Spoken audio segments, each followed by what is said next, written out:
55-minute seminar, and then we can stay on as long as you want for questions and answers.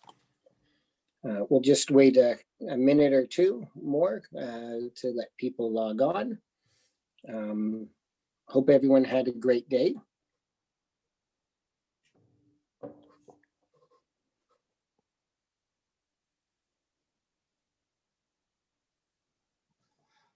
It was either snow north of the city or no snow south of the city or west of the city.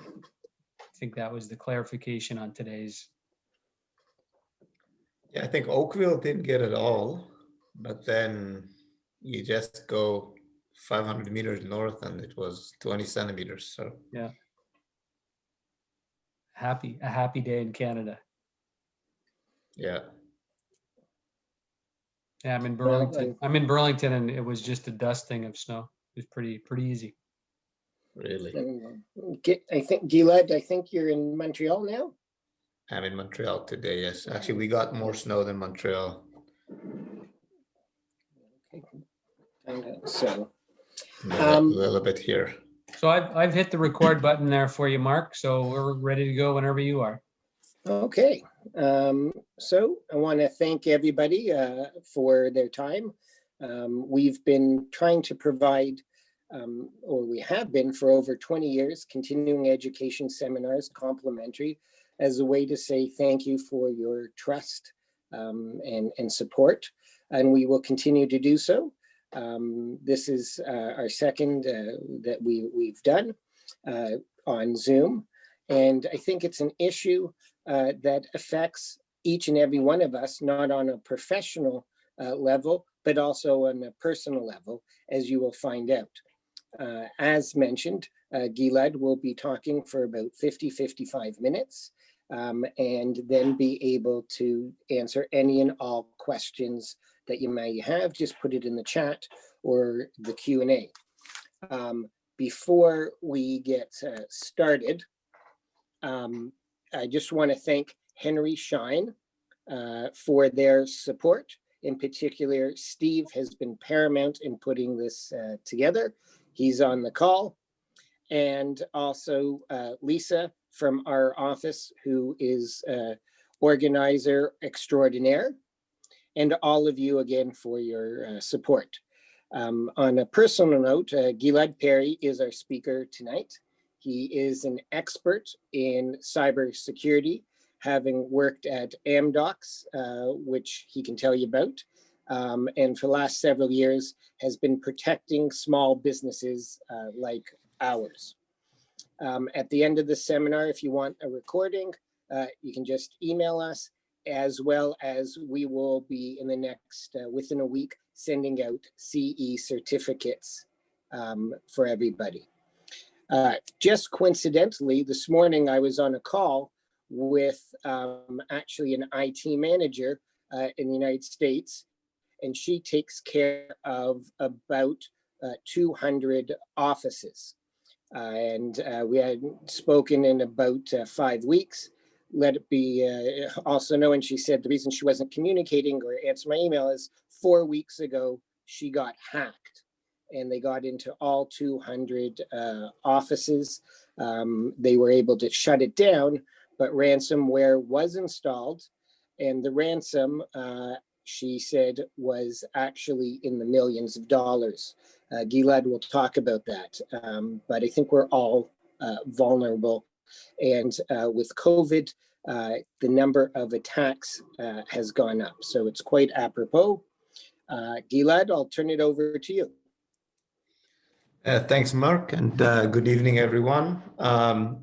What I'll talk about today, I'll cover in my presentation.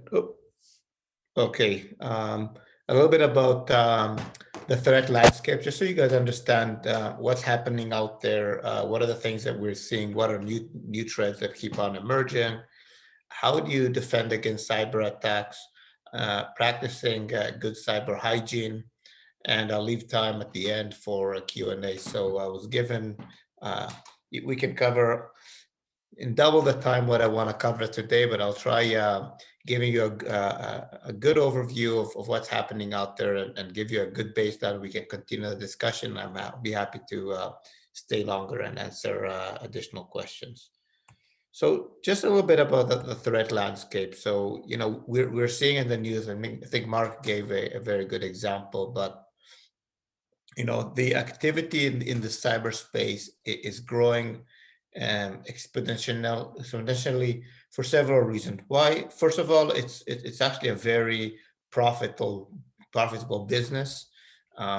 If the cyber software business is about 6 to 800 billion a year, the cyber revenues are in the trillions right now. So they're even talking about 2 trillion going up to 6 trillion. So hackers are actually very successful in performing attacks and getting out of data. And it's not just small guys, it's everyone right now. So we all heard about the CRA attack that stole 5,600 accounts and the Life Lab that stole 15 million data.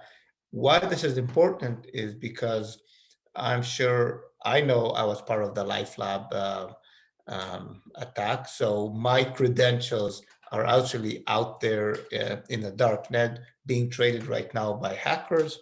Bell Canada 3 years ago got hacked. Again, my credentials were out there. So now I have more than one source, at least that I know of, that is out there with my information for someone to be able to start seeing, are there any patterns? What am I using as passwords? How am I doing that?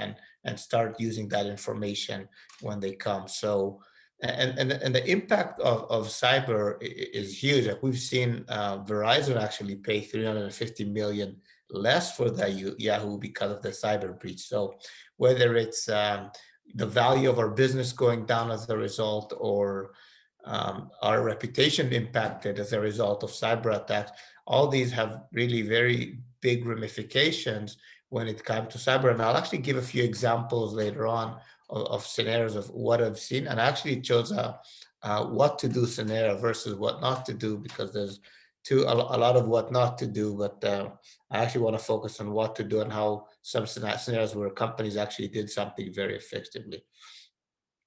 So just a few things about, what the government of Canada is saying about cyber. So first of all, 94% of businesses in Canada actually have some sort of level of expenditure.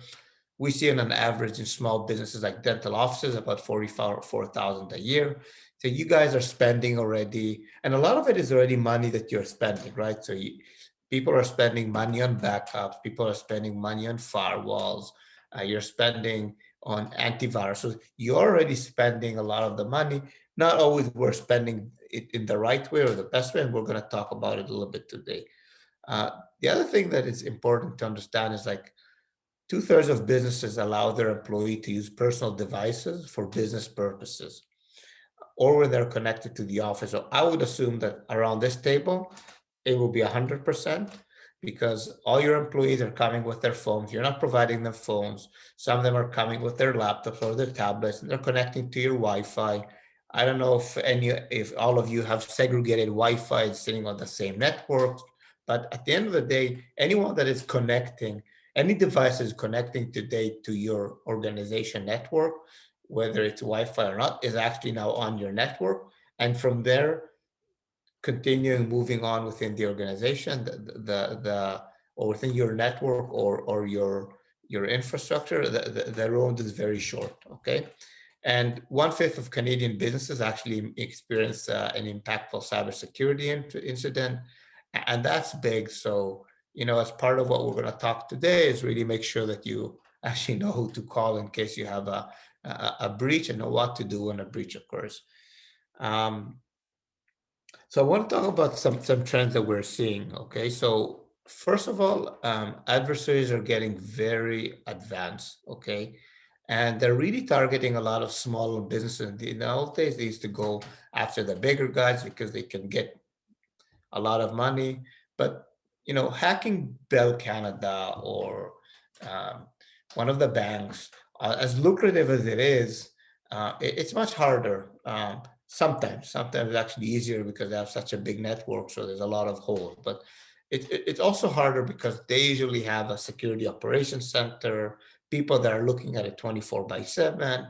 They're spending millions of dollars to protect their business. And when it comes to a small business, if I can spend a few hours or a day and hack a dental office, and later on ransomware, I'll talk about how they use to determine what to ask for. Even if they just got $10,000 or $50,000, multiplied by 100, and you get to the numbers where you want to be. So understand that they're actually getting very, very sophisticated, and we're seeing the level of the attacks, and I'll explain in the next slide how an attack usually occurs.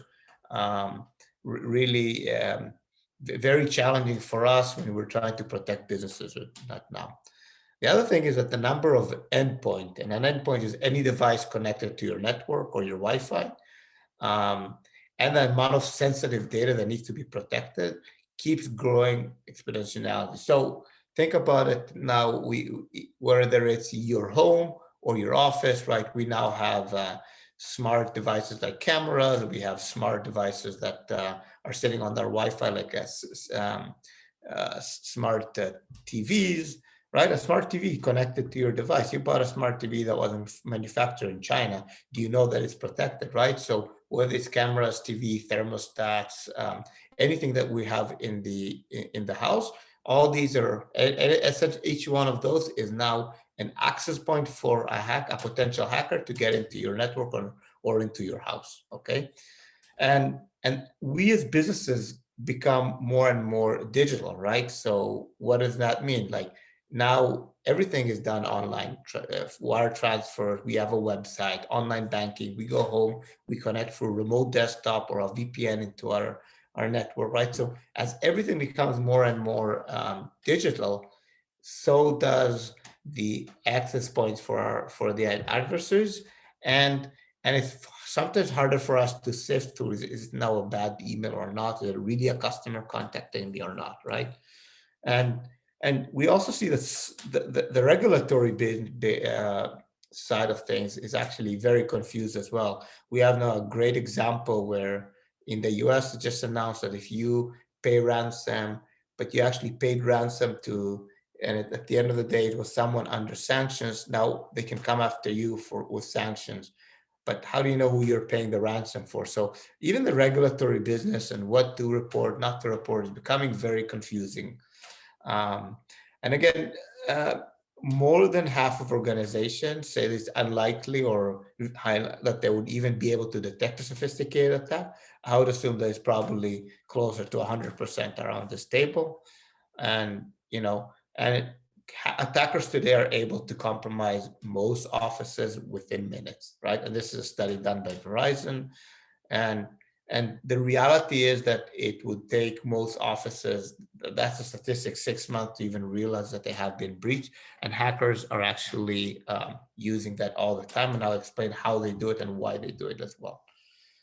So just to understand as well who you're dealing with when we're talking about attackers here. So in the old day, we thought there was this kid sitting at home, he's bored, he's going, it's a neighbor, and he's going to attack you. The reality is that most attacks today are carried by organized crime, nation states, hacktivists, organizations that have huge pockets behind them. So can you imagine that you're now trying to defend yourself against Iran as a nation? And why would Iran be employing cyber? Because the US is putting sanctions on them. They're under a huge stress. They need to fund their regime with all the funding that they need to do. So what are they going to do? Great idea. Let's put a team, an organization, actually like a military unit that will actually go after businesses in North America, in Europe. I'll ransom them. That money would go and fade. And again, that goes for Iran, that goes for North Korea, right? And then you have organized crime, which in the old days, they used to send someone to threaten you. Today, you sit behind a computer, you send it to 10,000 people, you hit 2,000, and you're able to go and collect ransom for them. So the the organizations that you're trying to defend yourself and that we're trying to defend our customers again are actually very, very sophisticated, huge amount of money. A lot of the attacks that we're seeing right now, like we're dealing with attacks where we're coming and doing the forensics and the investigation. And I'm actually seeing that the hackers are using commercial grade tools that we actually sell in order to hide who they are, like software that is developed by that is purchased by like the bells of the world in order to defend. The hackers are actually using the same software in order to either attack you or to hide who they are. These are the things that we're seeing. So understanding that who you're dealing with is a big element when it comes to cybersecurity. Now, I want to explain how a cyber attack actually unfolds, because this is a very important part of understanding and why it's very sophisticated. So the first thing that is happening today from when a hacker comes to attack, there's multiple ways that we see. There's the ones that are like, let's do like a drive-by shooting. Let's see if I can send a blast email and see if I can get someone to click. We all get those calls from, oh, CRA, we're about to arrest you. We hang the phone. So these are the drive-by shooting. I'm not very concerned about that. What we see more and more is happening is actually the people that we're dealing with are actually spending time of step one is really doing an intelligence gathering. So as Mark said, the good example is that company that got hacked in the US, right? They know that they're an MSP or a service provider supporting dental offices. So they're going to do actually a very targeted attack. And they're going to go use everything that's available out there. We're going to look at LinkedIn and see what you're doing. And then they're going to look at you on Instagram. They're going to look at you at Facebook, right? Because we all love sharing everything about ourselves. It's so great. Let everyone know where we've been, what we've done, right? And who are our friends. And the more friends we have, the better, right? So the more friends you have, the more data points you've actually given a hacker in order to gather information about you, right? So step one is they're actually go and do some intelligence gathering. And today it doesn't need to take long in order to put a very good picture about someone. Now with COVID, things are a bit different, but in the past, you go to a conference, of course, you publish that you've been in the conference, and I can now search 10 people that were in the conference, and now all I need to do is put together a very small email saying, hey, I met you there at the conference, it was great seeing you, put a few data points that will make you, oh, I know this guy, I seen him last week, let's click this mail, right? So that's one thing. So first thing, as I mentioned, is intelligence gathering. Step two is then they'll find an entry point into your organization. So I would assume that in your case, most of the cases that would be like a sophisticated an email, what we call phishing. Phishing, just like the phishing, there's a PH where they go and try putting a lure in front of you to get you to bite. Okay, so that's how do we find an entry point? And the entry point can be an email. It can also be through your VPN or the way you're actually connecting today to your system. If they've managed harvesting credentials through, you remember we talked about LifeLab. So if you're using the same email usernames and passwords or similar, or there's a trend there, they'll do some brute force. So they'll try taking your password and playing around with it, change the I to exclamation mark. Of course, we all do it. Change the O's to a 0 or the A's, right? So these are the things that they will try through brute force to find an entry point into the organization. Once they actually do that, then the truth is they actually lay low, right? All they wanted to do, they didn't want you to really think that something bad happened. A lot of times they lay low, but what they do, they'll start communicating externally what we say a CNC, which is a command and control server, is an external entity or a location where they actually start seeing how they can expand within your organization and running various commands. Now, if you don't have someone monitoring your firewalls and checking what external connections are and what ports are open, and nobody's looking at those logs to see something new happen, which I would assume most of you don't, then you won't even be able to notice that this happened. And then they start what we call lateral movement. Is how do they, from the one machine, they got a foothold, and it can be very low credentials. Start harvesting credentials, seeing if they can crack passwords, what machines are actually sitting in the network so they can connect. What are these desktops? Sorry, what are the desktops? What are the file storage? So your customer database, your accounting software, right? Of course, now I want to know how much money you're actually making as an organization. So when I'll come later on to the ransomware, and I'm going to ask them demand. Why do I ask for? In the old days was that I'll encrypt everything. I'll charge you $500 for a machine, and you'll release it. Now they're actually more sophisticated, and that's where I talked about the sophistication. So they'll go into your QuickBooks because they managed cracking passwords, and they'll see how much you made, your net revenue.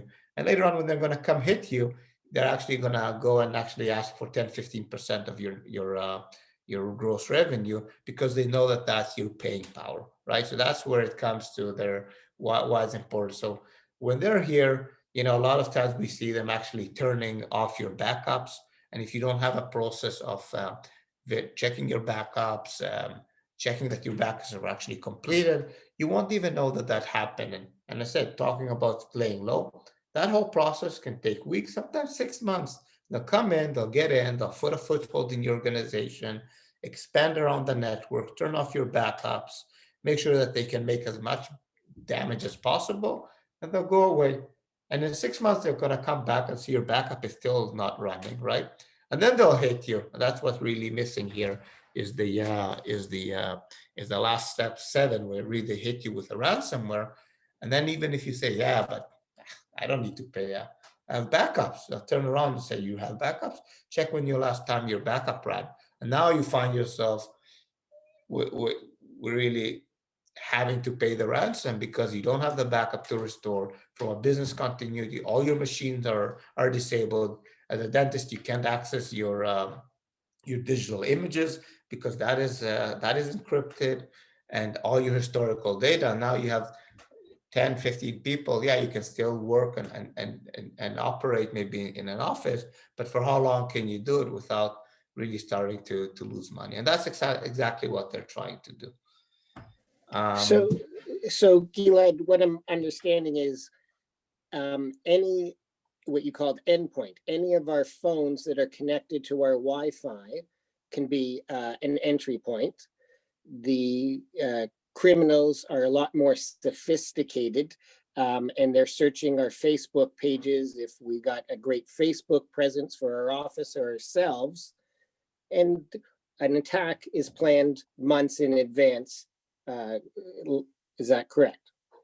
It doesn't have to be months in advance. I can probably put a profile about anyone around this table within, several hours, right? But yes, attacks are are planned in advance.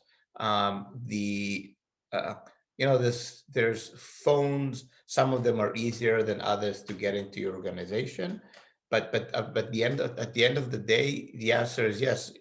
I'll tell you, my business partner, a week and a half ago, got a note from WhatsApp on his phone, and he got duped into clicking it. It took him 5 minutes to figure out, he realized immediately what happened, and he factory reset that phone within, a few minutes, right? But even us, as much as we are in the industry, this can happen. And yes, now that my phone has potentially been infected, and now I'm going onto your Wi-Fi, and it's the same Wi-Fi as in the office, I can now get into your network and from there start moving around. So the answer is yes. And I know I'm trying to run a little bit just for time's sake, so I can cover and leave time for questions. So if I'm going too fast, stop me please as well. So, so as I mentioned, there's different ways that hackers are doing, but today, I think if I'm looking at your offices, one of the biggest one is the social engineering and the phishing. I'm seeing, and maybe I want to step back. So, when someone comes here and gets a foothold in the organization, so first thing he'll do, low-hanging fruit. How do I get copies of your emails? How do I get customer information? Because what they want to do once they get a foothold is they want to make sure that even if you're going to have the tools and you have the capabilities to stop me, that I'm actually can grow from here and I can. So, if they get access to your mail and your contact information, right? Even if it's the admin assistant that is communicating with a lot of customers, now they've harvested a lot of customers. They can actually use that information. And I'll show you exactly how that was used later on in order to now communicate with other customers. So tricking them to click and then go on. So and a lot of times, and maybe one point, Mark, that I want to mention is sometimes what they would do, they would get into one of your customers or one of your suppliers or anyone that you do business with, and they'll see that that person is conversing with you and do business with you. And all they'll do is they'll craft an email from that person or spoofed, and I'll talk about it in 2 minutes, emulating as if they're them for you to click, so then they can actually expand these attacks over and grow them. So that's something it's very important. So that's essentially what social engineering. Social engineering is, let's look at all your social information that you have, and let's see how I can actually break the defenses that we have as people. So the more information they can gather, so they know that if I now go to Facebook and I posted that I was at an event, and they can see other people that were at the event and send you an email saying, hey, was great seeing you at the event, was a great event, Now, I was at the event, so yes, and there was a lot of dentists there, and maybe I missed, but but the more you take down, the more you put points of reference, and I was at the event. I didn't see you there, but you know what? I met this and this that actually was the event, and if I'm friends with him, and he mentioned that you were there, and here is something that I thought might interest you, right? So now I know that there's two people that were in the event. I know he's my friend because he's my friend. And how do I know? Well, I checked in Facebook and I checked in LinkedIn, and we're friends in two places. So I know that I made the match. So now, this is a legit email. Why won't I click it? And this is exactly what social engineering is. How do I find enough information and put something in front of you that would want you to make click, right? So these are two examples of phishing, more phishing. So the first one is a text message making it like Bank of Montreal. We have an issue, please secure the account. You go https://bmo.com. Oh yeah, that's right. But the reality is that for bmo.com, it needs to be actually at the end and not the beginning. So that's what they've done. They've actually put at the beginning, but the 199.ssl, that's actually the address where you're going to, and that's where the malicious activity is going to happen. The one on the right is again something that a lot of times you'll see. It will be something from Netflix. We're now getting into the holiday season. Very, very common is phishing emails or emails, and your order didn't happen, looking that it came from Amazon. We do a lot of shopping for Christmas and the holidays. So every season actually has its own attacks. Like you'll see in Valentine's Day, there's Valentine's Day related attacks. What we see a lot happening is when we used to go have office parties, you had an office party, you posted that you were at a restaurant. A day later, you're going to get a coupon from the restaurant. Thank you for participating. Next time you're here, here is 10% off, right? Who's not going to click on that? Give me some 10% off. I want some money back, right? And so, Gilad, if I can, this would be very personal on our phones because many of us have Netflix or Bank of Montreal. It could be in the dental office where we're getting lots of emails. They could have taken a patient's information and started corresponding with our reception team or one of us. Or if you happen to be ordering, if I may, from Patterson instead of Henry Schein, who sponsors this, instead, they could be phishing, pretending to be a supply company. Is that what you're saying?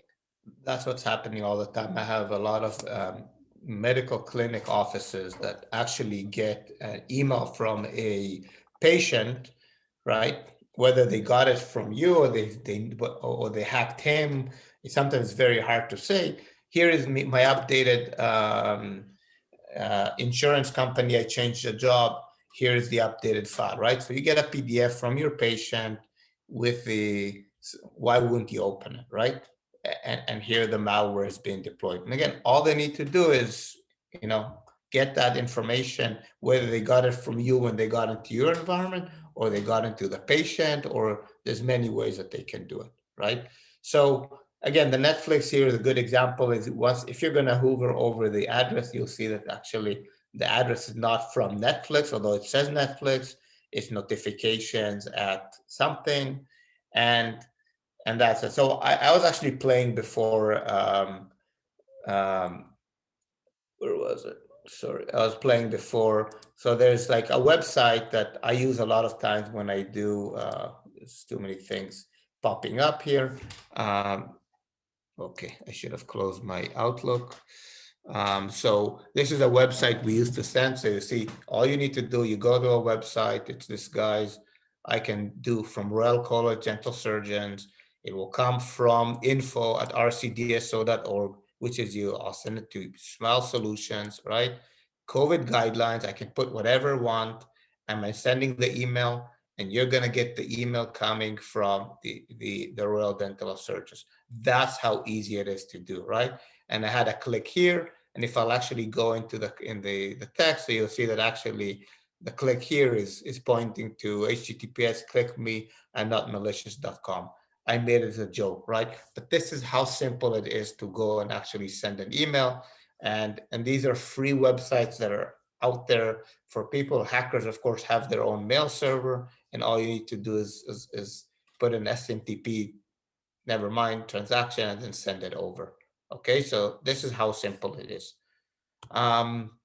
Ransomware. So what is very common that we see in your organization is essentially, as I mentioned, what ransom attack is that they're going to go in your environment 6 months later, whatever time. We had a customer now that it does almost a year later, they came back and they encrypted everything in his office, right? So you come to your office and you're trying to get into your applications, nothing is working. You're trying to get into your document, nothing is working. And then you see this text file that says read me, and then you open it, and there's this thing that gives you a timer and says, you know what, now you want to do it, you need to pay me, I don't know, X amount of Bitcoin, or portions of a Bitcoin. Bitcoin just skyrocketed back to $18,000 US. So that can be a lot of money that you need to pay. And who has Bitcoin? How do you get Bitcoin? Now you need to go buy Bitcoin. It takes you a week to get the Bitcoin, and you pay 20% more even for the Bitcoin because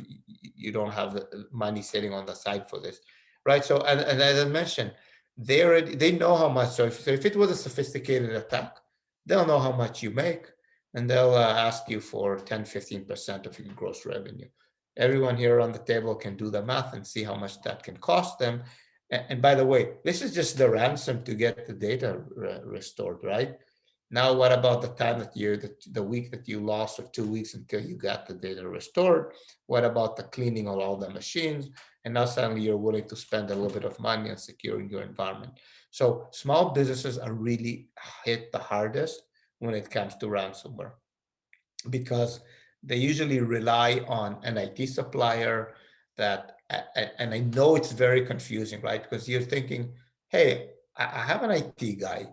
He's managing my backup. He's doing my a lot of my work. He gave me an antivirus. He told me that it's good. He does my VPN. He's covering my cybersecurity. But the reality is that he's not a cybersecurity specialist. He's an IT guy. It's just like you're not gonna go to your doctor and ask them to do your family doctor and consult with them about your or have them do a heart surgery for you.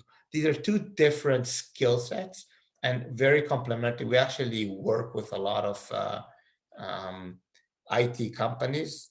Actually, Mark connected to us with them 2 years ago, and we actually worked very well. We helped them really increase it. And the reality is that when those guys are actually hit, and if they don't know what they're doing, it's very easy to now get anyone that they're actually serving, because what they'll do is what I said at the beginning. They'll harvest credentials, they'll see what they can access, and guess what? All those IT guys have access to all your environment. So that's why small businesses are hit the hardest, because a lot of times they do not have the proper setup. Either they don't have the proper backups, or they don't, or someone managed to go in and actually turn it off, and then you're gonna have to pay the money in order to get your data back. Um, uh, Fraud and spoofing, again, very, very common. Anyone here that has an accounts payable, you pay money. We see money go out the door in the millions in this. Maybe for you it's going to be smaller amount, but if someone's going to spoof your email and send an email on your behalf, just like I showed you before, to your reception, to your accountant or whoever you manage your payments, say, look, I need you to pay this.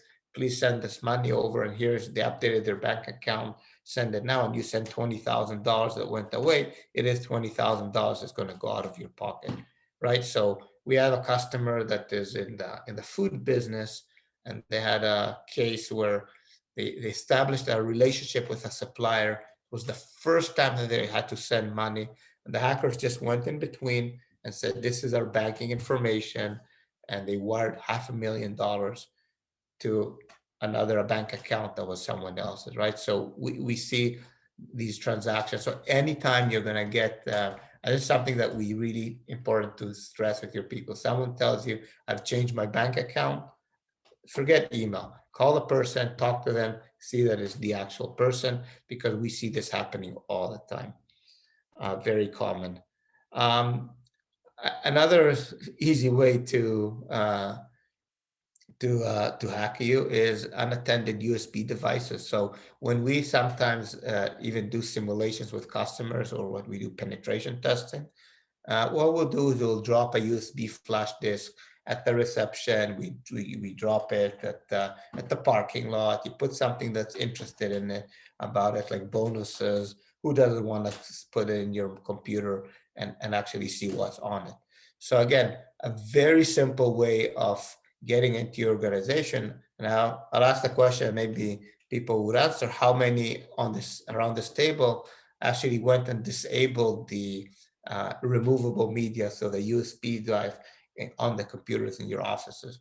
So again, something that is today, you can change with the IT policy. Takes an IT guy half an hour and he'll do it. Some of the antiviruses, the more advanced now, because the ones that we use, it's a policy. I go and turn it off, and then you decide who can use it and who cannot, right? So if there's something that you don't need your receptionist or people in the office to put, disable it. Very easy way to just, again, reducing another attack surface, another entry point to your organization.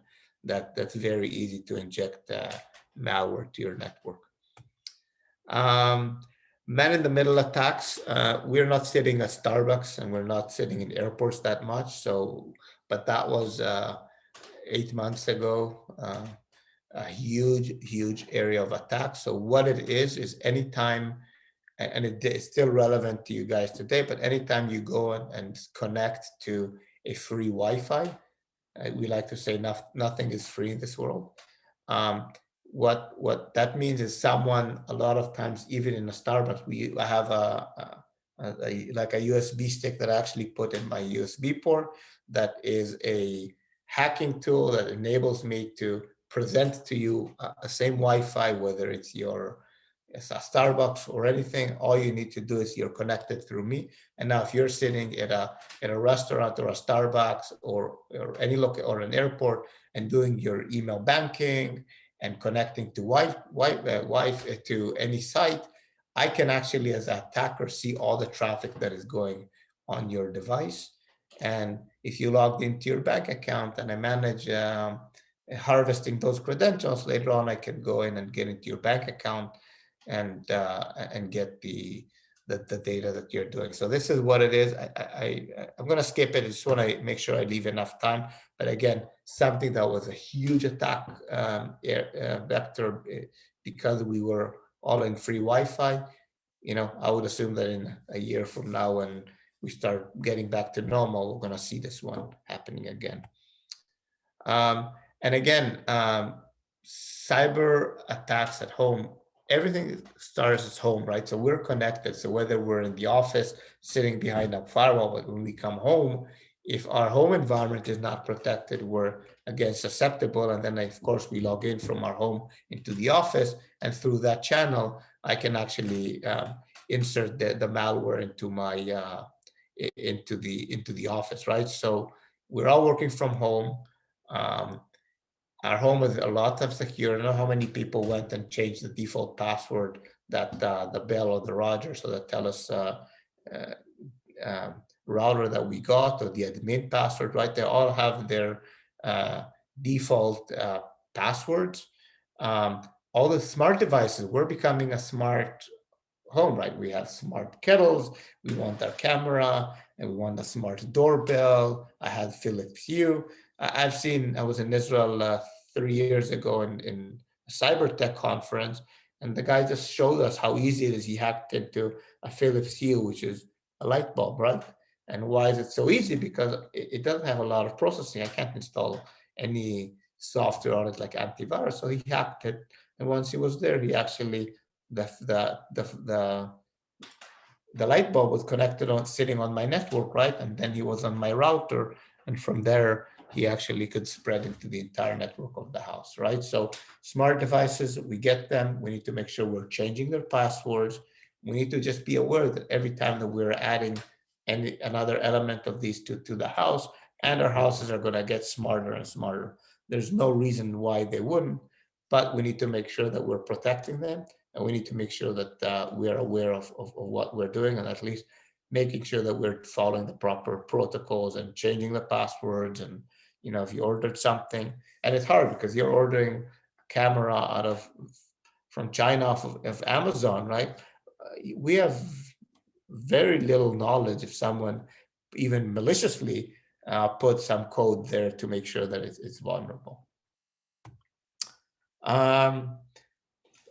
Checking time. Okay, I think I'm good for time. So what we've seen happening around with COVID is that's where I supposed to go to that phishing email, but example.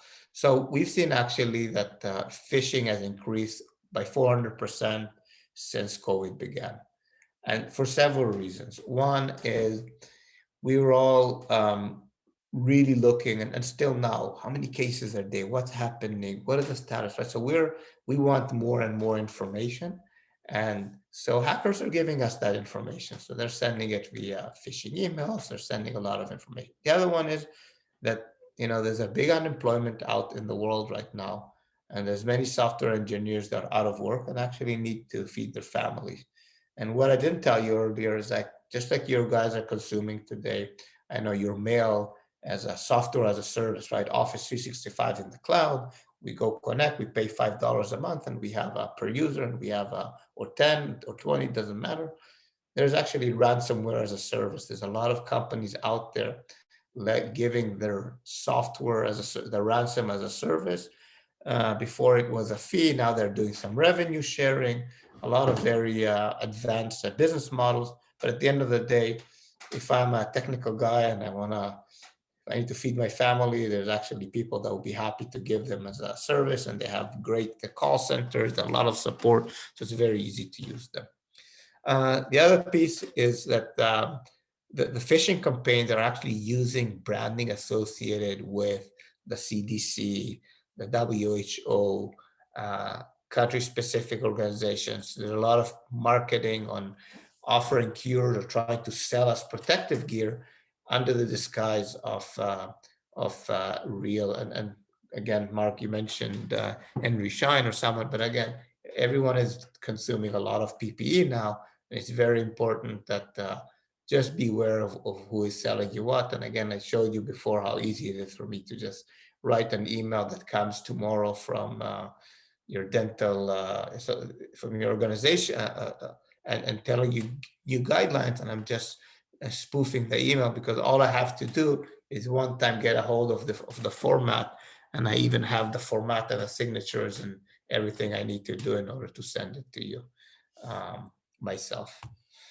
So I want to talk about this because this is a really good case study, time check, case study that happened actually in an office in Hamilton with an accounting firm about less than a month ago, actually.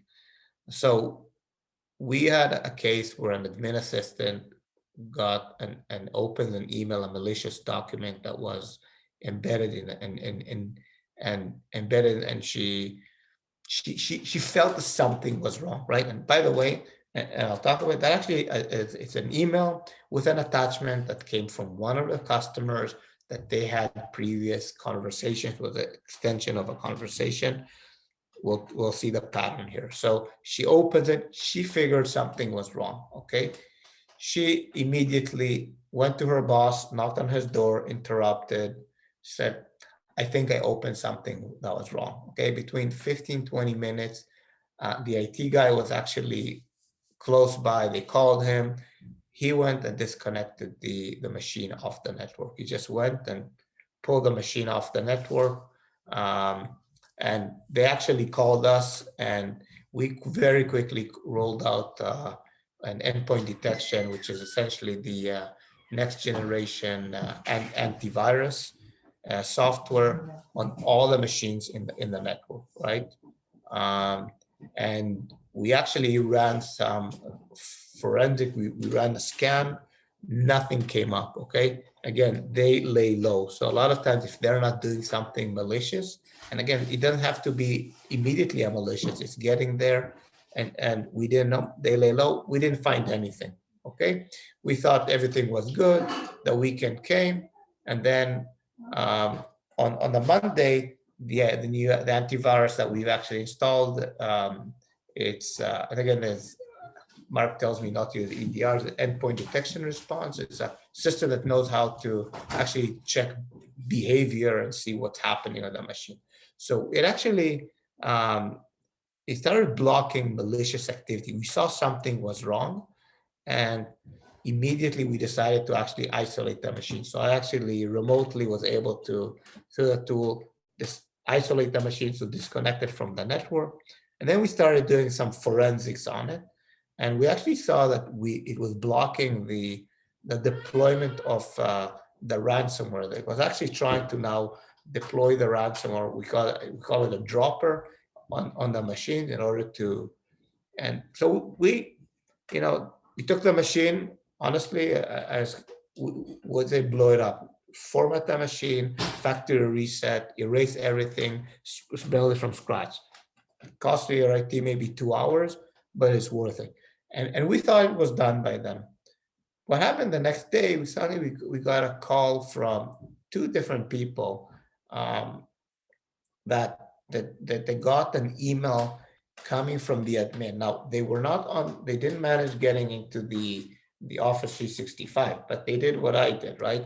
They went into a fake mailer, and they just took the email and they did a reply to a conversation that she had with her customers. They gave the attachment, they changed the file name to be relevant to the conversation. It was something about, I remember, compensations or expenses, and it came, look at here, and the email was very targeted. Remember the intelligence? Very targeted. It was relevant to the conversation they had. It was relevant to the topic that would come from an accounting firm in this case.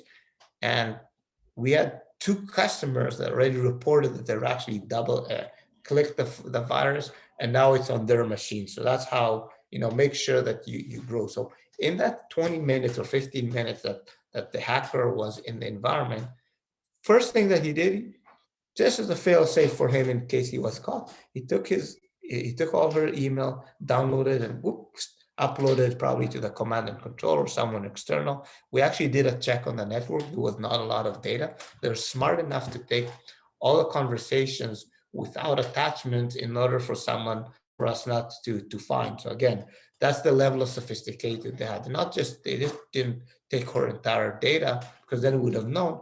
We're actually very hard for us to even know what they've taken, because they just took the emails without attachment. And then the customer immediately went and we sent a blast to all the customers saying, guys, this is what happened. Now you're talking about your reputation, right? Now I need to expose that something happened. We said, look, there was a computer exposed, and here's the potential risk, and we had to still help a few other customers that did the double clicking, right? But I want to talk about why this is really important for me, because I want to explain what they did right and what really could have prevented this. From what have prevented this, if they had the next generation antivirus, and rolled out to all the computers and phones in advance, they would have saved this, right? But they didn't. They actually planned to roll it the next week, but essentially that would have saved. And again, the difference between a good stuff and the thing that just is not good enough because it just stops 80% is probably $20 a year per a machine, right? So that's the difference of if the cheap stuff costs you 30, 40, this will cost you 50, 60. That's really the difference between the good stuff that will block and not the good stuff. But really what saved them here is, first of all, they had a security communication and awareness training for all their employees. So the employee in this case, instead of recognized it, but more importantly, immediately reported it, because we see in most cases that people notice that they've done something wrong, but you know what they've done? They hide it because they want to be ashamed. So she wasn't ashamed, she went, reported it, and that's what enables us so the quick response of isolation of the machine really saved, because they didn't have the software, but we didn't let the hackers do what they wanted to do here. They also had a cybersecurity response plan, just like a COVID plan that you have for a positive patient that we have in an office. They had a plan that if I have an event, what do I do? Step 1, 2, 3, because we had to now communicate to customers, we had to communicate to the regulatory, we had to react. So having that plan just saved them a lot of time and enabled them to act accordingly. And they knew who to call, so they called us. And again, our ability to jump on things quickly really saved. So I would say we probably saved a company like this over $100,000 just in the ransom. I'm not talking about the cleanup and all. And they pay a couple $1,000s for that, because we didn't have to do much. We started early. We rolled out the software that they planned rolling out anyway, so it wasn't even a cost. And we spent a little bit of time on doing forensic and just making sure that it didn't get on the mail server and other stuff. But essentially, quick response really saved them a lot of time and cost. So how do you defend against cyber attacks? I'm going to talk about a few things. So first of all, we follow what we call, there's a NIST, which is the National Institution for Cybersecurity framework of making sure that we have the ability to identify when something has happened, protect against it, detect, respond, and recover. So really following a framework that says, do I know what to do when something happened? Do I have a backup? Like, how many of you in around this table have gone to your IT guys and show me how you can restore my customer database tomorrow, assuming the machine is corrupt? How many of you went and checked that the backup is working properly? Most cases I find customers, they had a backup, the backup is corrupt, or the hacker stopped the backup. These are very basic things that if you follow the framework and you know what you have and you know what the assets, you can actually prevent a lot of the attacks, right? And I'm running out of time, so I'm going a bit quickly. I want to talk about passwords. And again, best practice, treat your password like a toothbrush. Choose a good one, change it often, and don't share with others. And honestly, today, I don't remember a single password. I don't have the same password in 2 different sites. I use a password manager. It's a software. I think I pay $2 a month. And if I can remember, for 3, it covers my entire family. right? So now every password that I have is alphanumeric characters. I don't need to remember it. It's unique for every site. If when I look, I went with my accountant last week and I had installed a password manager. Just in his Chrome browser, he had had 168 passwords saved for sites. Guess what? 95% of them were the same password, right? Because he thinks it's a great password. But we cannot remember all these passwords. And it doesn't matter whether it's Life Labs or the bank or any site that we went and bought one time, anything in order to that for a commerce site, if any of those gets hacked, now our data is exposed, and all a hacker needs to do is go and try the same password or a combination of or whatever variation in other websites. So I can't stress enough the use of a password manager. Um, Multi-factor authentication. If you don't know what it is, essentially when you when you go to the bank, you get a text message, and then you need to enter a code. That's what multi-factor authentication. There's software like Google Free and Microsoft. These are the two images on the phone. Almost any application today you can turn on multi-factor authentication. All it does is when you log into our website and it's a website or an application that's important for you, it will send you that and you need to do the authentication proving it's you. Okay, there's an issue today with the text messages with SIM swapping, where if they call the carrier and say I changed the phone number and they have enough information from LifeLab to convince the bell guy to change your password, now they can go into your bank account and the text message is going to go to them. So I personally do not use password text messages if possible. Um, Securing your smart devices at home, we covered it before, but just try making sure that you change the passwords on the devices, update the software that comes with it. Almost every time you update the software, most of it is security. I didn't touch about it, but it doesn't matter. We're running out of time. Again, old antiviruses are not enough. So this is a picture from the software that we're actually using. But again, what you can see is really the path of and then suddenly something goes clunky and then processes start running in the air and trying to do so. The sophistication today of the malware is such that you really need something that is behavioral machine learning that can actually deal with those type of attacks. Okay, so I think this is the last slide. What I want to talk about is very quickly practicing good cyber hygiene. So again, be aware of spams. Don't click links. Be suspicious of anything that comes your way. Check the addresses. If you're not sure, call. I've several times. I almost fell a few weeks ago. I got an email from a customer supplier. I said, I responded, said, are you sure this is for me? They said, yes, of course it's for you, explaining me why. I was now talking to the hacker in real life. I called someone else in the organization and said, yes, be careful, the guy's email was hacked. So if you're suspicious, don't open it, okay? Use private and protect Wi-Fi connections. We talked about passwords. Password manager. I can't say that more. If you can set multi-factor authentications everywhere you can, do that. Even Facebooks and Instagram, you'll be surprised when you get suddenly a notification someone tried logging into your Instagram from Korea suddenly. If you don't have those turned on, you won't know that these are happening.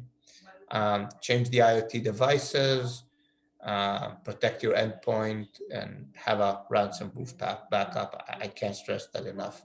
And I think the biggest point here is like making sure your staff is trained, and everyone has a role to play. We are the first line of defense, and we're usually the first ones to also fall and cause it. So, and again, I want to say this, like a lot of what I'm saying here is maybe new and unique. If you need help, if you want us to chat with your IT company, honestly, we'll be more than happy to do that. Understand what you have, get on a call with the two of you so that we can make sure that you're really protecting yourself, and we can work with those suppliers, because I think I'm working a lot today, a lot with a lot of IT suppliers. I don't compete with them. And every time we do, we're really able to help them and really protect their customers. So with that said, I think we have time for the Q&A. And Mark, did you, is it in the chat, in the Q&A? What are we doing here? Okay, so we have, please feel free to put questions in the chat. We have 4 questions so far. Okay. Before we just take care of a bit of housekeeping, once again, want to thank all of you for your time. Not one of us have dropped off the call, which is credit to the interest level, as well as how scared maybe some of us are. Thanks, Gilad. Yes. I want to thank once again Henry, Schein, and Lisa, and all of you for your support. On a personal note, you'll all get an email tomorrow from the Big Pulse from the RCDS. Please vote for me. It is not phishing or an attack. But the first question in is, it read, last week a lady called me with her full name and ID number. She told me she was calling from the Montreal for Service Canada. She asked me for the last 3 digits of my DIN and to spell my full name correctly. I gave her the answer, all the answers, the information. She hung up the phone. I fell for it because I'm owing money to Service Canada. Can this person use my information and will I get in trouble? What can I do to cover myself is the first question. So you won't get in trouble because it's not that you reveal information. They show you that you've revealed that's a classic phishing scam. What can she do with the, oh, I don't know where this went. What can she do with this information? I think that's the question that you need to ask yourself. And then if you log in to Service Canada, go in and change your, anywhere that you can use that information, go and change the passwords, make sure that they can't, because she needs this information to do something. Like we see people today, I don't know if she needs that in order to try getting a loan on your behalf, or, sometimes it's even good to, if something like this happened, to go to check that there's check your credit score checking and making sure that the bureau, forget their name, Equifax, they have a service that they can see if someone is trying to use your credit information in maliciously. We have that because of some of the when we used to have someone that registered on our name, we used to get email into our house, so we're doing that. So that's one of the things you can do in order to protect yourself. It's not a bad idea. Thank you. Another question is, how safe is it having workplace Outlook account on your personal phone?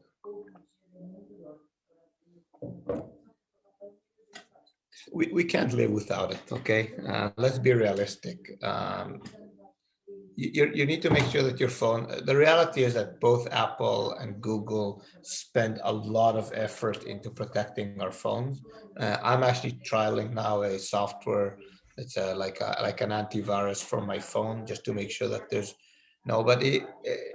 It's the reality. We can't go live under a rock, but we need to make sure that we are protecting ourselves, being smart about how we use those. Okay. Another question, and there's a couple more coming in. Feel free to everyone to put the question in. How can you verify whether a link that you're getting is legitimate? Is there a way to verify if anything is malicious or not? Or is it possible?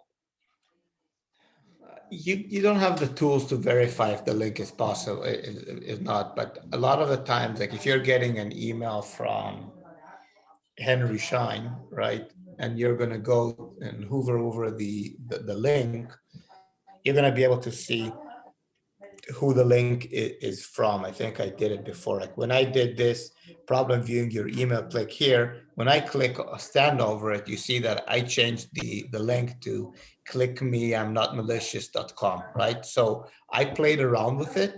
But again, this is a way for you. So go check the email, see if the email is really coming from that domain. Make sure that there's no spelling mistakes. Look for the clues that will tell you, but is click me malicious that I'm not malicious.com. You can't really look at it. I just made this up, so it's probably not even a valid URL, right?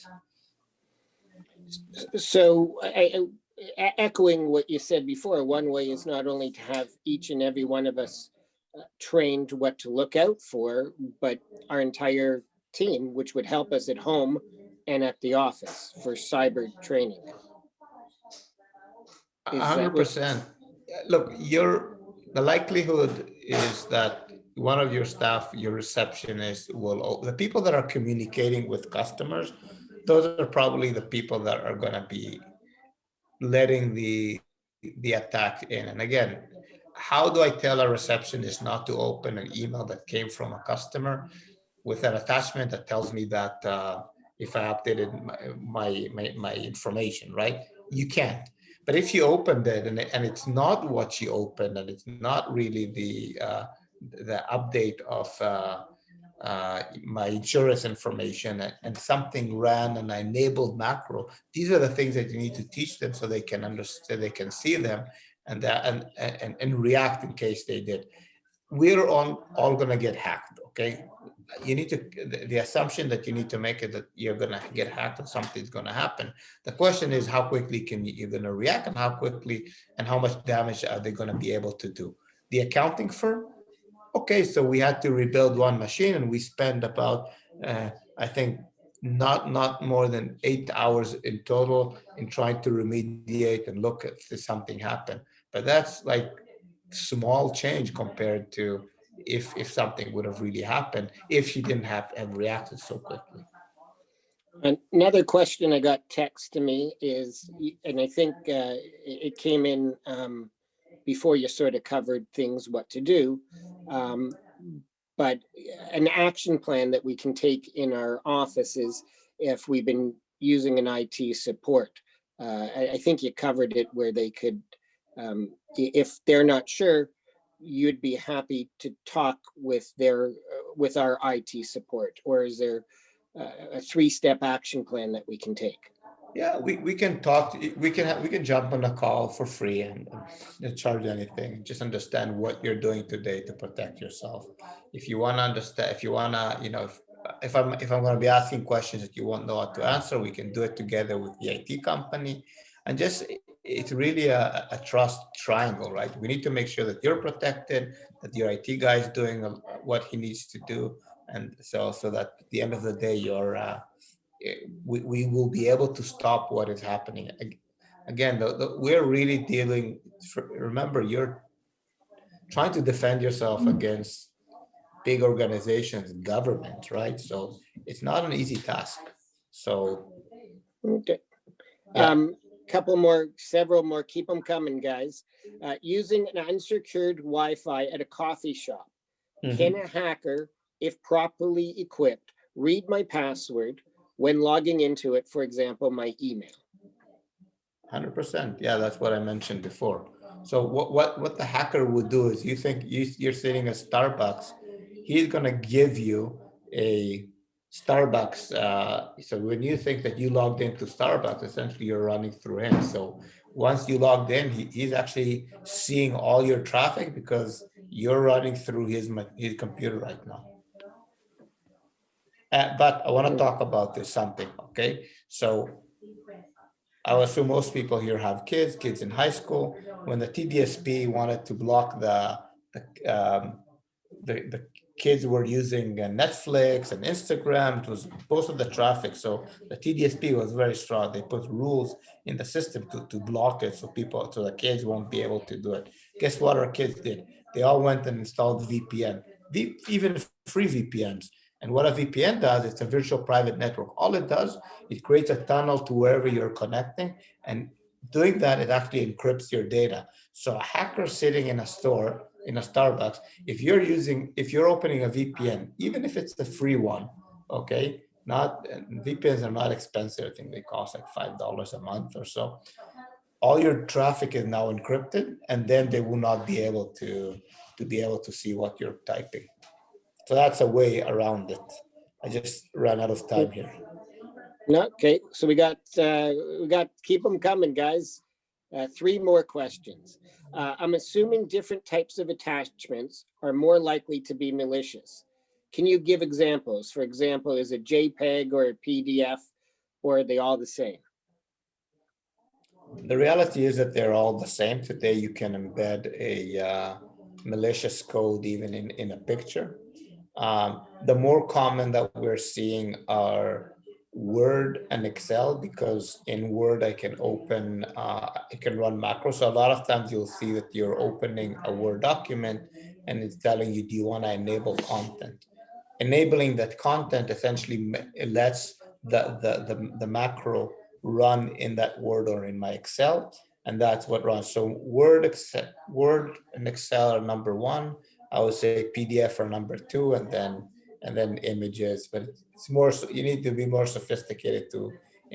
Well, they actually load malware into anything right now.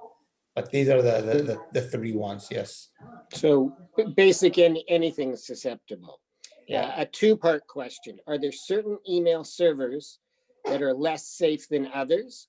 Part 1. Part 2, should I allow my computer to remember passwords for sites? Let's start with 2. No. Okay. Nope. Do not let them remember sites, because again, when a hacker when we do penetration tests and I land on a computer, the first thing I do is I try how can I elevate my privileges, or how can I crack passwords. And if it's stored in a file on your computer, then I'm able to retrieve it, right? So the answer for that is 100% no. When you say mail servers, yeah, sorry, Mark. Oh, I just said certain email servers less safe than others. Look, today, I think most of us are probably using Office 365, whether locally or in the cloud, or G Suite. Yahoo, I don't know. They've been hacked so many times, I would not get close to them. But I can't say that they're about the same. I think the issue is not so much the mail server, is whether someone is looking and monitoring it, and have you turned on. So Office 365 has tremendous features from a security perspective. They actually have a scorecard that enables you to, so we show you how secure you are. Most of our customers who are using it are at 5 to 10%. And these are all features as part of Office 365 that you can actually just turn on from a security. For example, there is stuff like making sure that someone can't spoof your email. So there's configuration that you can do. So if someone sends an email that came from you or from an external, someone, you'll get a notification, or they'll get that it's a spam, right? So these are the things that you can do in order to prevent, and these are configurable. So if you're using Office 365 for G Suite, I wouldn't be worried, but you need to make sure that they're configured properly. Okay, we got 4 more questions. Keep them coming in. Logging into my bank using facial ID at a non-secure Wi-Fi. Safe, not safe? Any comments? Safer, because it's not something that they can, it's not a password that you enter that someone can decipher. Right now, so it is definitely safer. That's why biometrics are a huge element when it comes to the defense industry. Great. All right. My dental software provider says antivirus is not compatible with the practice management software. What should I do? Why wouldn't it be? Who's saying that it's not compatible? the software, the dental software provider, so the company that's giving them the software says virus, the antivirus is not compatible with the practice management software. So I guess the question is, do you provide your client software that can be compatible with all other softwares? The Or answer not? is yes, and you know, a lot of like the more advanced ones, we write the rules, the exceptions to accept, right? Sometimes I need to maybe write something more sophisticated, but there's no reason why you have to be compatible. So maybe I don't know what they're using, but like the more advanced ones, you can write the rules for exceptions, because again, sometimes it would block because it's not recognizing it, but you write the exception and then it will recognize it, let it run. Okay, the comeback is the software that is being used with Gilad. You may not be familiar with it, but most people on the call, it's called Dentrix software, which is probably in the United States and maybe in Canada. They have the most market penetration. So what I'm And hearing it's is, through Henry Schein too, Mark. I'll look into Yeah. it and get back to you. That seems a bit strange. Yeah, Yeah. I'll be more than happy to install something, and even if someone wants to be to test, I can install and just check. I'll thanks. be more than happy Yeah, and happy to for find free. it. Yeah. Something seems off. Another question. If I'm going out and using my phone on data, can hackers still access any of the information as I'm doing banking or things like that?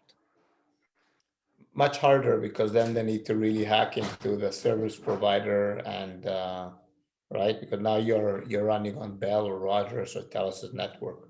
Much So- harder. So in other words, pay to play, pay to be protected or more protected. Yeah. Okay. Another question. Keep them coming, guys. One of the specialists' email address was hacked. It wasn't ours, by the way. And I keep on getting email from that email address with patient names. What's the best thing to do? And Gilad has a little, he's helped out an office recently, or was trying to help out an office recently where they were hijacked and kept on sending actually us information with patients' names.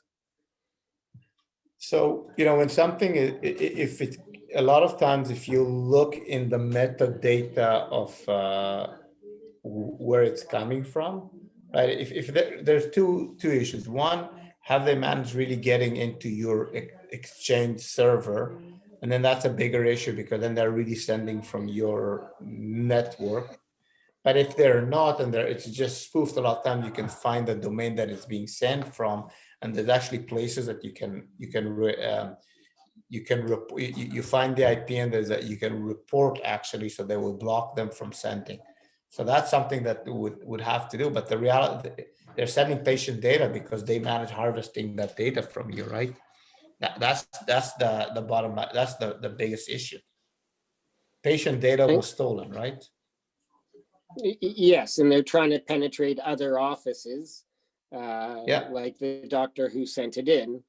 So I would alert the office, obviously, that where they're trying to be the imposter for, at least so that they'll know about it. Next question. Yeah, and then we need to report it to the right the domain that it's coming from, so that they can block it, because we need to make sure that they're blocking those as much as possible. So if we're But receiving again, email, if you work with your IT provider as well and implement anti-spoofing and on your mail servers, then it's going to actually come as spam, right? So these are the things that you want to do, because you know the network when it sends an email, it goes and checks to see if the domain has all those configurations. so we should alert the other office, obviously, where it's coming from, but we can also in our own office install software that is an alarm bell. Harder though, because if they haven't done it on there, you want to have make sure that you have a proper spoofing, but they don't catch 100%. You need to Better than understand, nothing. like, all better than nothing, of Uh, course. Another question. We have some computers that have the firewalls turned off to allow X-rays to X-ray machines. Should this scare me? Say that again. So we have computers. We have with computers with some firewalls yeah. that have been turned off to allow the computer to attach or connect to the X-ray machine. If our firewalls are turned off on those computers, is this dangerous? Yes, of course. Like, if you have a firewall, then you should be able to allow machines talk to machines over several protocols, IP addresses, ports. All you should do is be able to turn off to say this port is allowed to, in order to communicate. You need to understand that the language that they're talking over, and allow only that, and the rest needs to be protected. Yeah, so that is a big no-no. Essentially, Okay. if you're taking something out of the firewall, it means that it's now open to the outside. And if someone is doing a scan on your network and it will see it, you'll know that there is an entry point into your organization. And that's how we do when we do penetration testing.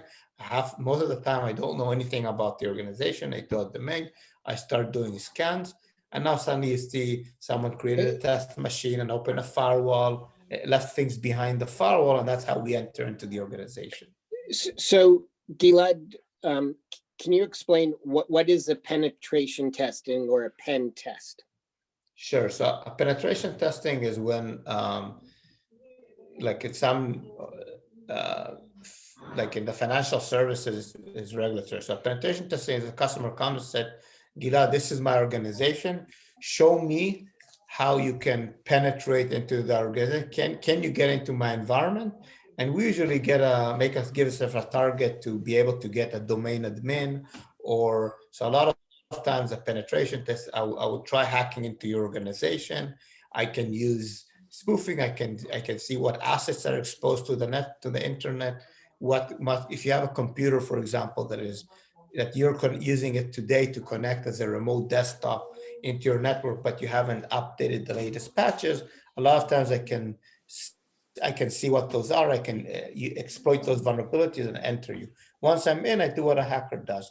I take control over the network, I steal data, and then I show you that I stole. The only difference is that in this case, we're called white hat hackers. So we're doing it and we're being paid, we get the approvals. But at the end of the day, I do exactly what a hacker would do without the inflicting of the damage at the end. So what I'm hearing as a dentist is it's like a new patient sitting in your chair. We do a thorough, comprehensive examination from all over the mouth and come up with a treatment plan of areas that are healthy, areas that are potential risk, and also areas that are unhealthy, and how we can remedy it. Great analogy. Yeah, that's what we do. We find the vulnerabilities and we tell you what needs to be done in order to close them. Okay, keep them coming, guys. And I just want to make sure, there's tools out there that I can run a very simple scan. And I think I did it once. You remember, Mark, in your office Yes. a while back. And I just presented the IT guy and he was like shocked. He didn't even know that we have all these. And again, all these are commercially available tools that we use, but the hackers are also using. They go to a scan, they see where you have a vulnerability, and it's just like they go straight to it's just like if you have a cavity, that's the soft point in your tooth, right? That's where if you don't take care of it, it's going to become the root canal. Same thing with a cyber. Great. Got a couple more questions. What is the best antivirus software to use in the dental office to prevent ransomware? Look, there's today several players that are great. We use FortiEDR from Fortinet. CloudStrike is a very good solution. there's a few, the top players in the EDR, I'm just running out of names right now, but there's a few out there that are actually very, very good, very hard to compare between them, but they are effective because they employ machine learning and they really give us the ability to see what the hacker is doing. Again, in the dental office I was helping 3 weeks ago, it was amazing. We could see the commands that they were running, trying to steal the data, going after the backups. It's fascinating sometimes to look at it. Yeah, and I can attest when Gilad actually did a scan on our office, he plugged it in and it was really quick and it was like a traffic light, red, yellow, and green. What was all good, what was a warning, and it's not just actually the practice management software, it's the website. And if our email is, as you alluded to, like Outlook, depending on else what we're using, and what are we doing payments? So there's many different points that we're all lit up. I'll give you an example, Mark, an example that I see very prevalent when I deal with dental offices or small offices, right? Like computers, we don't like updating them. It's a cost. But we need to understand that Microsoft has what they call Patch Tuesday. Every Tuesday they send a patch of software updates. There's an average of 130 patches every week that are security patches alone. Out of them, 5 to 10 every week are critical, meaning that a hacker can use it. So running the software updates on a weekly basis is critical. Now, when we look at, and that's what happens in offices, you look at it as a cost. Do I need to really buy a new server for my website? And your IT guy says, you need to update, it's 5 years old, I don't have support anymore. What he means is that I don't have support, I can't apply any more patches, they're vulnerable. And these are the things that we find when we do those scans, because then we show you all those vulnerabilities, and essentially it's where we tried cutting a few dollars, but essentially we left a big hole into our network. Okay, I think maybe this question was covered. Is it an issue running older Windows operating systems on computers? Is that a similar question? That's exactly what I covered right now. It's a huge issue. That's the number one way to exploit. Now, I want to mention that I work a lot with larger organizations, like in the banking, when you have a lot of legacy systems you can't update you have a software running in it and you can't update, and that's why you're stuck with an older version of a computer. So I don't know if it's relevant in your industry, but it can be relevant. But then what we do is that we put what we call segmentation or isolation, or we apply different policies so that we disable whatever we can disable to eliminate, because sometimes it is a necessity. So I don't want to say that you're not allowed to forever. If you have old software or something that you have developed and you need it, and unfortunately you can't upgrade the system, there's other ways to protect them. Okay, can you repeat the name of the antivirus software that you spoke about? I think there was 2 that you mentioned. We use FortiEDR. CrowdStrike is a very good one as well. I don't know why I'm drawing blanks on the other ones, but these are 2 very, very strong ones. Trying to. Bitdefender has a version. Again, some of them are the cheaper, but Bitdefender has also a version of it's a very good one as well. So I was told that Checkpoint has something. I haven't used them, so I don't know, but they have a version, but it's more for enterprise customers. Got it. Okay. And is there a free secure site we can use to see if a scammer is trying to scam us? Not that I'm aware of. Okay. Another question. So when I don't think it would be relevant to dental offices. So we have what we call threat intelligence. So for larger organizations, we keep on scanning the web to see if there's things popping up about them. I can't think it's going to be too expensive, and I don't think it's relevant to this industry, to be honest. Okay. If I give you the ID number and her full name of the person that called me from Service Canada, can you find that person for me with your technology that you use and tell me if she's a scammer? Sometimes it's illegal to try going after them, funny or not. But look, I would call Service Canada and give the ID. If you're concerned, then they'll know if it's real or not. Okay. Another question came in. Keep them there. All right. Is there any way secure smart devices on networks such as smart plugs, bulbs, or Google? Any way to secure? Can you secure things that are hooked up? Yes, there's a few solutions out there. I can't remember right now the name. I can give you. There's a few devices that you can now buy that know how to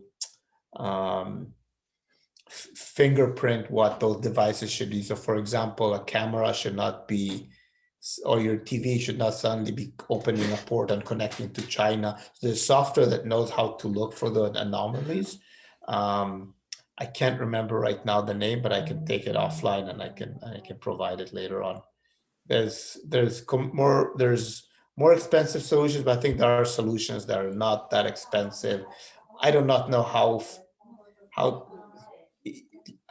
effective they are, but even if they are 80%, 90%, it's much better than the zero that we have today in most homes, including mine. Although in my house, I just don't have any smart devices. That's the truth is, they scare me. Not even a camera. The Cyberman doesn't have any devices. Great. No, but Okay. I mean, I don't have any IoT devices in my house because of that. That's what I mean. It's not that I don't have I didn't put any IoT devices in my house. That's Internet of Things. Yes. Okay. Thank you. Okay. Welcome. If there's no more questions, I want to thank, three more came in. Is it safe to allow patients to connect to our network using a guest account? It is, but what I strongly recommend, it's part of doing business. Make sure it's a different network. Might be even on a different line. As long as you segment the networks and you cannot hop from one network to the other, then it's fine. You have to do it. Every business does it today, but make sure that these are two different networks. Okay. A follow-up to the Service Canada question. The person from Service Canada said, I'm owing 4 million and the police are looking for me. So what do I do? Or do I call the police? It's a scam. That's exactly what they're trying to do, create an urgency. It's a scam. Service Canada doesn't call you. The police is not chasing you. If they wanted to, they'll find you. Okay, great. So at this point, I want to thank everybody for their time. Henry, Schein, and Steve for his evening. Hopefully it was worthwhile. Almost everybody who started on the call is still on the call, and then some. Thank you all for tonight. Hopefully you got worthwhile. If you have any questions, you can email me and I can put you in touch with Gilad. You're most welcome. Have a great evening. Thanks. Thank you very much. Good night.